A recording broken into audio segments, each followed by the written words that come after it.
Europe 1. Le vrai faux, bonjour Géraldine Wassner. Bonjour Patrick, bonjour à tous. Avec ce matin les cheminots qui défendent leur statut. Les syndicats restent mobilisés contre la réforme de la SNCF. La disparition du statut des cheminots pour les nouveaux embauchés cristallise la colère, notamment du leader de la CGT, Philippe Martinez, qui sera reçu ce soir par le Premier ministre. Un statut qui ne serait pas à ce point exceptionnel selon lui.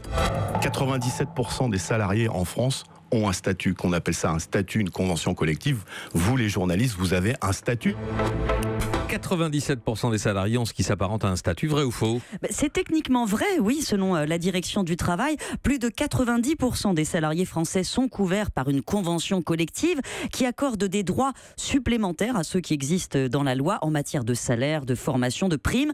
Dans l'esprit, le statut des cheminots s'apparente à ces conventions collectives. Mais la comparaison s'arrête là. D'abord parce que les salariés sont loin d'être logés tous à la même enseigne. On recense plus de 700 conventions de branches différentes dans le pays, certaines très avantageuses comme la banque, la métallurgie, mais d'autres sont à peine plus protectrices que le code du travail, comme les conventions des travailleurs de la propreté, du commerce, avec des majorations minimales des heures supplémentaires, de faibles primes, et plus de 10% des salariés restent collés au SMIC. L'écrasante majorité en France n'ont pas plus aujourd'hui que 5 semaines de congé. À la SNCF, c'est combien, Géraldine ? Entre 8 et 11 semaines, ce qui n'est pas choquant en soi. Ça compense de fortes contraintes de service, l'éloignement du domicile. D'autres secteurs sont aussi bien servis. Philippe Martinez a raison de parler des journalistes. Mais la différence, c'est que ces conventions relèvent d'un contrat passé entre le patronat et les représentants syndicaux. Quand un secteur va bien, on obtient des avantages. C'est beaucoup moins le cas dans les secteurs fragiles ou soumis à la concurrence internationale.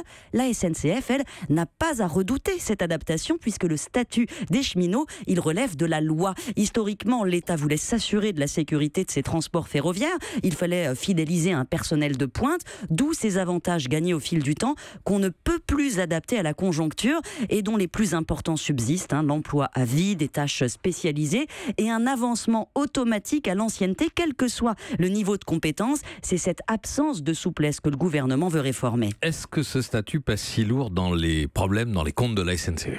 C'est pas le plus important, non. La dette s'est alourdie de mauvais choix politiques. Le réseau souffre d'abord de sous-investissement.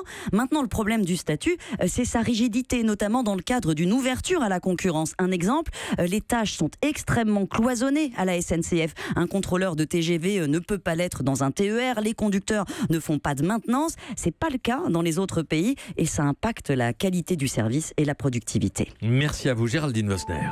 Europe 1.